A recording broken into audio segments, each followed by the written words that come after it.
The rain was falling in slow, heavy drops, each one splashing into the muddy puddles that had formed outside the old community center. Inside, the air felt thick partly because of the damp weather, and partly because of the tension building. In the room, people shifted uncomfortably in their chairs, some tapping their feet, others crossing and uncrossing their arms. At the front, a long wooden table stood under the harsh white light.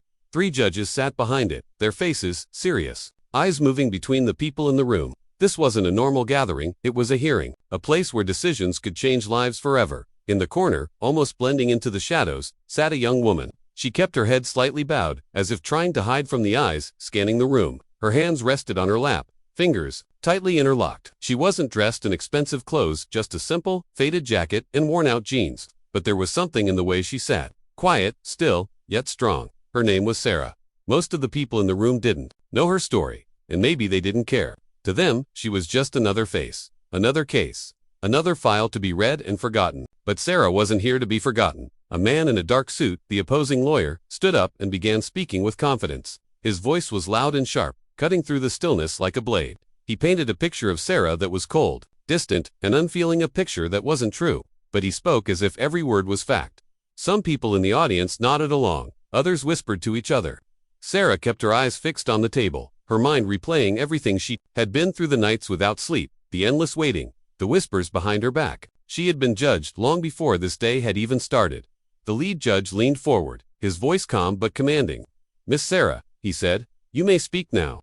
For a moment, she didn't move. The silence in the room grew heavier. All eyes were on her. Slowly, she stood up, her chair making a soft scraping sound against the floor. She took a breath, not a quick, shaky one, but deep and steady, like someone preparing to face a storm.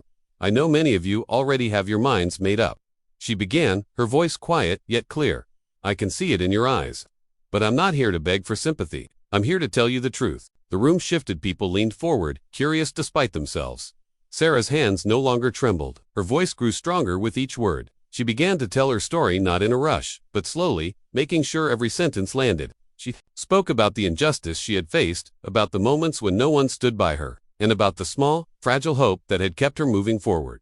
Outside, the rain kept falling, but inside, something was changing. The people who had once dismissed her were now listening, really listening, and for the first time in a long time, Sarah felt the power shifting. The desert sun was still hanging high when David finally slowed his pace. His boots sank into the loose sand, each step feeling heavier than the last. The air was dry, but his breathing was steady, trained, disciplined. He wasn't just walking, he was moving with purpose. Far behind him, the sound of the convoy faded. Only the wind remained, brushing grains of sand across the surface like whispers of an old battlefield. David paused for a second, letting his eyes scan the endless horizon. He didn't see her yet, but he knew she was out here. He reached into his pocket and pulled out a small, weathered compass. The needle was steady, pointing toward a direction he had memorized long ago. Somewhere beyond the dunes was the hidden shelter, and inside that shelter, the truth. As he moved forward, the terrain changed. The smooth dunes gave way to jagged, sun-bleached rocks, and in the shadows between them, he found signs, faint footprints, barely visible, but fresh. He knelt down, brushing the sand away gently. They were light steps, careful. This wasn't random wandering, these were the steps of someone who knew they were being followed. David tightened his jaw. "She's avoiding me," he muttered under his breath, but he didn't stop. He followed the trail deeper into the rocky pass. The air grew cooler here, shaded from the burning sun. Above, vultures circled lazily, watching from the blue sky. Then he heard it, a faint metallic clang. David froze, pressing his back to the rock wall. He waited. The sound came again, rhythmic, deliberate. He moved silently, every step calculated, until he reached the edge of the narrow pass. Peeking around the corner, he saw her. She was crouched beside an old, battered water pump, working with a small wrench, her sleeves rolled up, sweat running down her neck. Her hair was messy, strands stuck to her face, but her hands moved with skill and precision.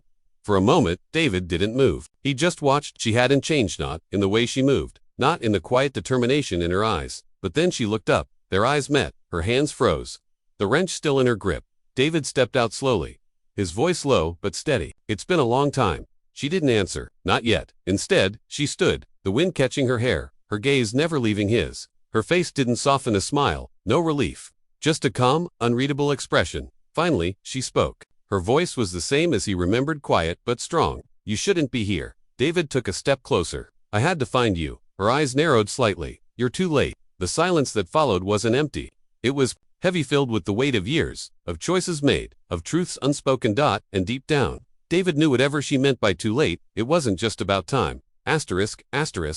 The air in the tent felt heavier now, not because of the heat, but because every single person inside knew this was no longer just about a missing soldier. This was about survival, and choices that would haunt them forever. The colonel's voice cracked for the first time, something no one had ever heard from him before. Radio silence. No backup, no orders. We're cut off. He paused, eyes scanning the room.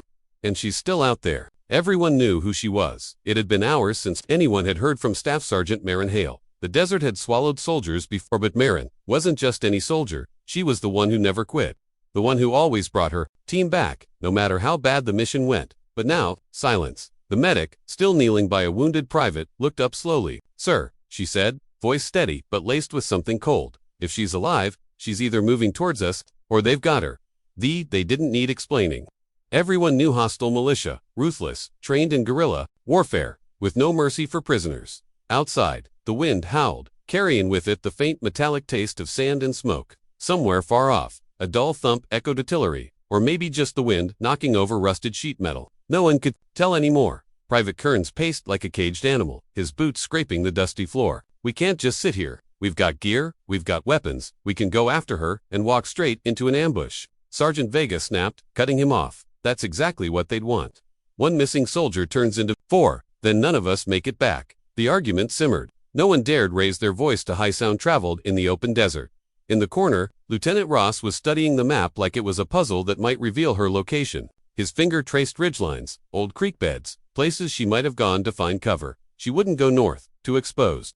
West is rocky terrain, but too far without water. His hand stopped. South. Vega frowned. Ross nodded slowly. "If I know Marin, she'd be moving towards the comms relay. It's the only way to get a signal out before nightfall." He tapped the map, "but that puts her right in the middle of Sector 9. A cold silence fell. Sector 9 was a death zone. Not officially marked, but everyone knew. Hidden mines, sniper perches. And the worst part, it wasn't on any official patrol route. If she went there, she was on her own, completely." The colonel finally spoke again. "Then we wait for night. The shadows will be our cover." Kearns slammed his fist on the table. By nightfall, she could be the colonel's glare cut through the air like a blade. "That's an order, Private." No one moved. In the background, the wounded soldier coughed, and for a moment the only sound in the tent was the faint crackle of the radio, stubbornly silent. But inside, every head in that tent, one question screamed louder than the wind outside. "If she's still alive, will we be too late?" The crowd inside the hangar had fallen silent after her last words. The sound of the wind brushing past the open hangar doors was louder than the whispers in the room. Everyone stood frozen. Pilots, engineers, mechanics, all staring at the woman who, moments ago, they had underestimated. The general, still standing near the front, kept his gaze fixed on her. His jaw was tight, but his eyes, they had softened, just slightly. He finally spoke, his voice steady but low. "I don't give respect easily, but today, I've seen something I won't forget." She didn't answer immediately. Her eyes scanned the crowd, and for the first time, they noticed the faint tremor in her hands, not from fear but from holding back the weight of everything she'd been through. One of the younger pilots, the same one who had smirked when she first walked in, stepped forward. His tone was hesitant now. "Ma'am, was it true? About the rescue mission, the one in the mountains?" Her lips curled into a faint, almost sad smile. "Some things you don't brag about. You just do them and live with the memory." The hangar felt colder as she spoke, as if her words carried the chill of those mountain winds from years ago.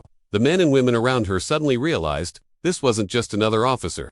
This was someone who had been there, in places they couldn't imagine, in moments that would break most people. The general took a step closer, his boots echoing on the concrete floor. "You had every reason to walk away today, but you didn't. Why?" She looked at him, and for a moment, the walls around her seemed to drop. "Because when you stop standing up for yourself, you start losing who you are. And I can't afford to lose that." Those words hung in the air. Somewhere in the back of the hangar, the radio crackled.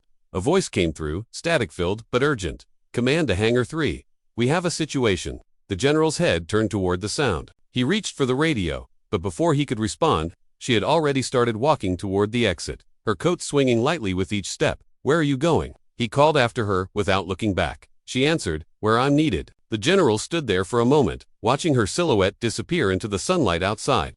For years, he'd led some of the toughest soldiers in the country, but somehow, watching her walk away, he felt as if he had just been given a lesson. The hangar remained still, until finally, one of the mechanics whispered, almost to himself, "She's not just a soldier, she's a storm." A few minutes later, outside on the tarmac, the roar of engines began to fill the air. She was already in the cockpit, helmet on, eyes fixed ahead. The canopy closed with a sharp click. In the control room, the general's voice came over the comms. Clear for takeoff. And, bring her home safe. The jet's engines flared to life, kicking up dust and sending a shiver through the ground. As it lifted off, the crowd that had gathered watched silently. No more smirks, no more whispers. Only respect. High above. With the earth shrinking below her, she let out a slow breath. Her past, her battles, her scars, they were all part of her. But so was the fire that refused to go out. And today, that fire was burning brighter than ever.